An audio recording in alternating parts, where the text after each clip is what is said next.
Hello good people, donc aujourd'hui j'investis la cuisine d'Albaroc pour vous proposer une recette de bûche. Donc ça va être très sucré aujourd'hui. Ça va être une journée sucrée. Journée sucrée, très sucrée.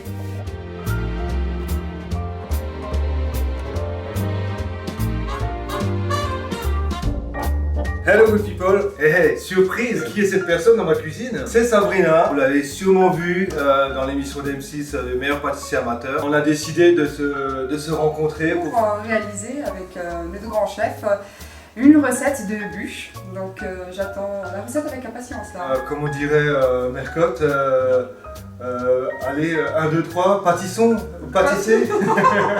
C'est ça, Faustine, c'est pas Ah, c'est Faustine, ouais. Ouais. Qu'est-ce qu'elle dit Alors, 1, 2, 3, pâtisser. Allez, pâtisser. Pâtisser. Pour le biscuit roulé à la noisette, on a de la noisette en poudre, de la farine, du sucre, de la fécule, une petite pincée de sel et des œufs. Ça, c'est pour le biscuit. Pour la ganache, il vous faudra de la crème liquide, du chocolat, du beurre, un mélange d'épices pour pas d'épices et du praliné. Pour puncher notre biscuit roulé, on aura du sirop d'érable.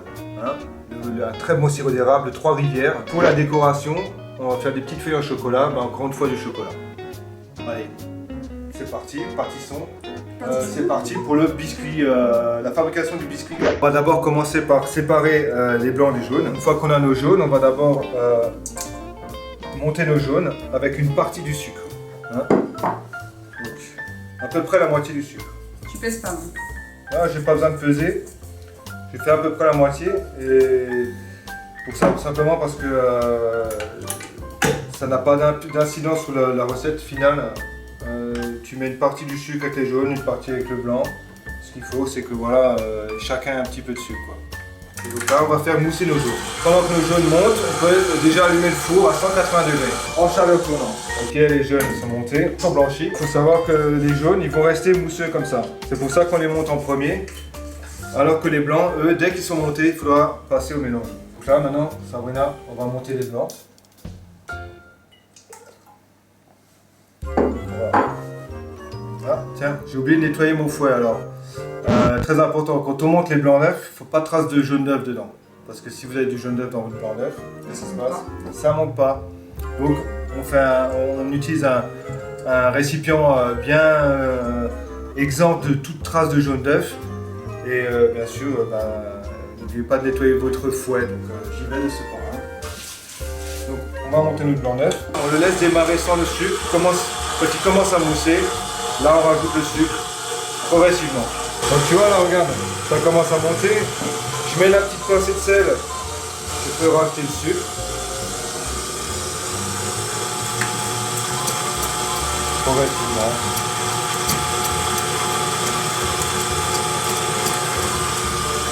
Et donc là, tu vas bien serrer. Non, je ne vais pas trop les serrer. Il ne faut pas que le blanc d'œuf soit cassant. Il faut qu'il soit crémeux. Pour avoir un mélange homogène, un peu comme une émulsion si tu veux.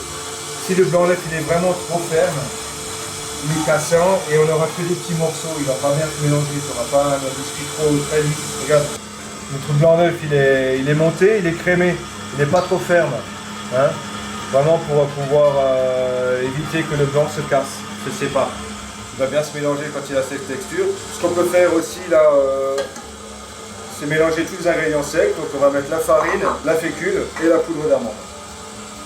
La poudre de noisette, c'est bien suffit. Je suis, hein. Et là, je vais mélanger ça. Pour casser les petits grumeaux, ça m'évite aussi de tamiser la farine. Hein, parce que souvent quand on tamise la farine, Faire après la matière.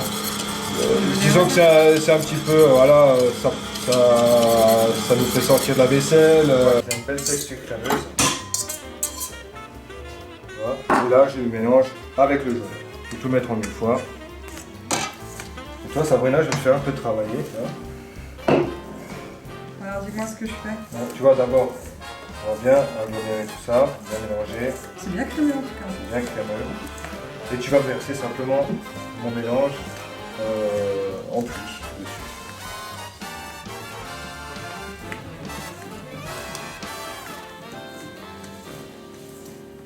Et à la maison, quand on est tout seul, on fait comment?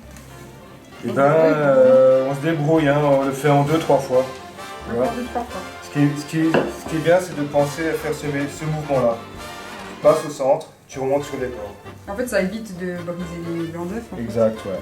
Plus tu mélanges, plus tu casses les petites bulles, et plus ton biscuit va devenir liquide. Un petit peu comme les macarons, hein, Ouais. quand tu macaronnes. C'est exactement Si tu veux des pareil. macarons plats, des macarons boules, tu travailles plus ou moins ta masse. Donc voilà, j'ai mon biscuit qui est prêt à être étalé sur la plaque. On va en mettre cette masse sur le papier. Je vais pas tout mettre parce qu'avec 4 œufs, j'avais pas assez de biscuits et avec 5 œufs, il m'en reste un petit peu. Donc, je vais d'abord étaler un papier cuisson. Je vais aller jusqu'au bord.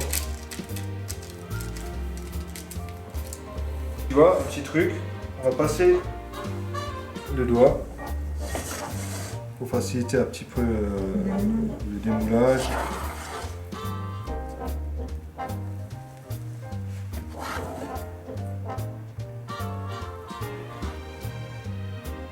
« 180 degrés pendant une dizaine de minutes. Hein, mais on contrôle la cuisson à la couleur. Pour faire la ganache aux épices, on va verser donc la crème liquide, le praliné et les épices. On va chauffer tout ça. Dans un cul de poule, on va verser donc notre chocolat et puis tout simplement après, on versera en fait la crème et les épices qui ont bouilli sur le chocolat. D'accord. Alors, comme le praliné est dedans, pensez à ce que ça n'attache pas. Hein, donc il va falloir le mélanger. Donc là, on va bien mélanger. On va homogénéiser tout ça. Voilà, ça frémit, on voit les petites bulles. Ouais. On va verser sur le chocolat. Voilà, tu verses ça. Donc, Voilà. Donc on le laisse un petit peu tirer. Voilà, on va pas trop le mélanger. On va le mélanger après. On le laisse un petit peu tirer histoire que la chaleur pénètre doucement dans le chocolat. Et hop, on arrose. On met ce qui reste à l'intérieur. Si jamais on n'arrive pas à fondre tout le chocolat en une seule fois, ben on le remet simplement sur le bain-marie pour terminer la fonte du chocolat. Parce que des fois ça peut arriver. Si les carreaux sont trop gros, donc on le repasse un petit peu sur le bain-marie. Voilà, une dizaine de minutes plus tard, on voit notre biscuit, il est bien doré. C'est bien le toucher sans qu'il est ferme. On regarde aussi en dessous, il est coloré sous la feuille. Ça c'est vraiment un signe de cuisson. Là, je vais décoller ma feuille de la plaque. Voilà, tire sur les côtés.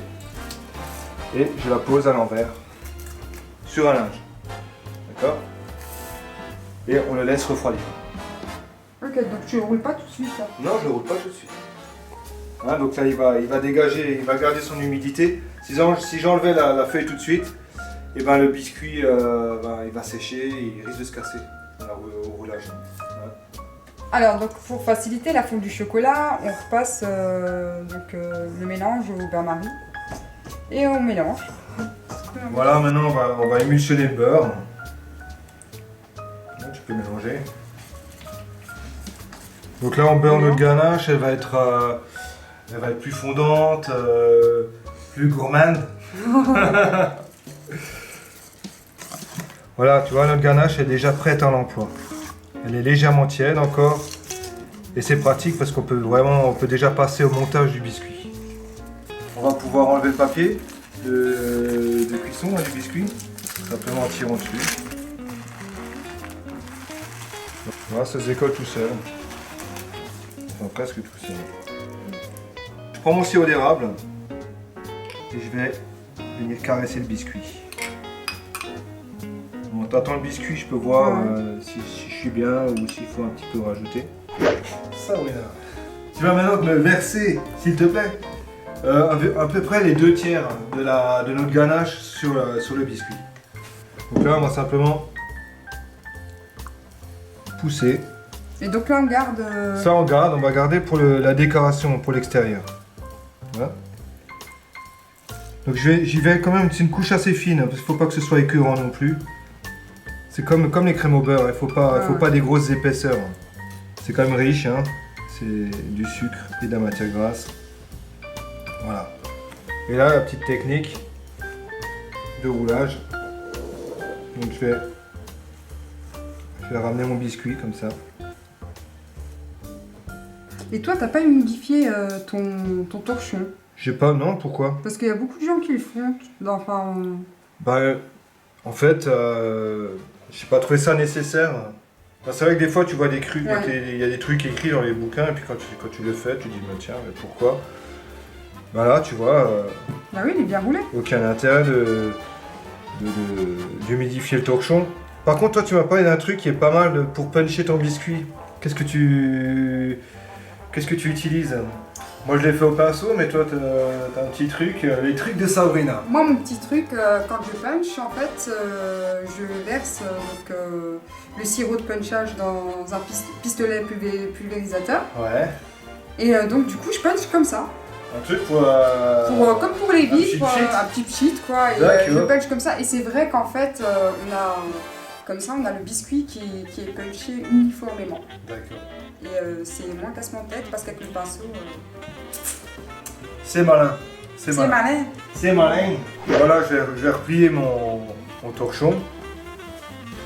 Avec ma plaque, j'ai un petit peu serré la bûche.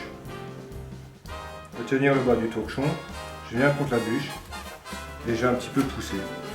Voilà. Ah ouais, super tour de main ça. Hein. Sacré tour de main. Des années pratiques. Voilà, tu vois, je pousse. Voilà.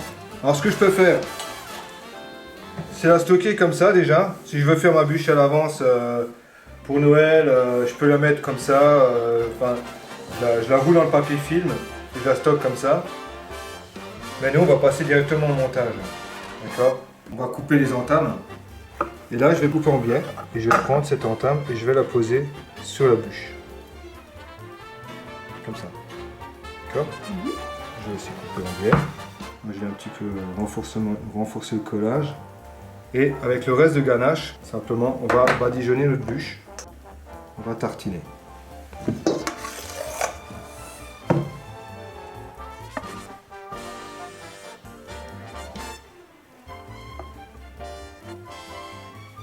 La petite difficulté là, c'est un petit peu ici. Donc là, je mets des petits coups de spatule. Et puis même par-dessus, on va recouvrir avec des morceaux de chocolat. Hein. Voilà, alors nous on a mis notre chocolat à fondre, tout doucement, sur un bain-marie. Sinon le micro-ondes ça va aussi. Et on va faire des feuilles de chocolat. Pour ce faire, donc, j'ai pris une ardoise. Alors vous prenez autre chose, si vous n'avez pas d'ardoise à la maison, vous prenez autre chose de plat, quelque chose de plat. Voilà, ça peut être une assiette, ça peut être une planche. Une ardoise c'est assez pratique. Donc simplement là, tu vois, je vais passer un torchon un peu humide sur mon ardoise. Ça, c'est pour faire adhérer le papier film. Le côté sec, ouais, j'aime bien coller le papier film. Voilà, il adhère. Et là-dessus, on va pouvoir couler notre chocolat. Il est simplement fondu, on n'a pas eu besoin de le tabler. Hein. Ça, c'est pratique aussi, ça fait gagner du temps. On va mettre quelque chose vraiment de fin. Alors bien sûr, si tu veux t'amuser après, mettre encore des grains de noisettes, toasté, enfin, que tu veux passer au four, tu vois, des éclats de noisettes, des éclats de pistache, de cacahuètes, comme tu veux. Tu peux le faire. Tu n'as pas besoin de me demander ton autorisation. Voilà, tu vois, c'est bien fin. Et ça, si tu veux, maintenant je le mets au frigo. Et le chocolat, il va figer. Donc, le chocolat, il a passé 10 minutes au frigo. En fait, tu vas prendre le papier film comme ça, Ouais. tu le tires et tu vas retourner la plaque de chocolat. Sur l'ardoise. Sur la ouais. Ok. Après, tu retires le papier film. Essaye de pas le casser. Ouais, De c'est toute pas façon, grave si on tu va le casser. casses, parce que de toute façon, on va faire des morceaux. Voilà. Ouais, tu vois, tout simple, hein. Et- Pas se prendre la tête. Alors donc là, Donc là, tu prends des morceaux comme ça et on va les placer sur la bûche. Comme ça. Tu casses, tu croises, on les fait un peu chevaucher.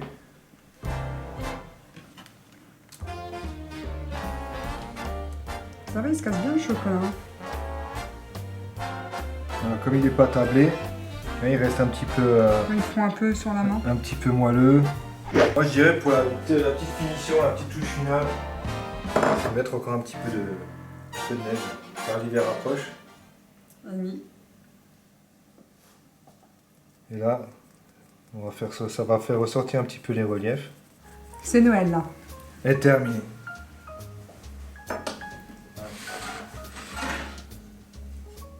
Mais moi je conseille de la laisser quand même, cette bûche, une journée au frigo.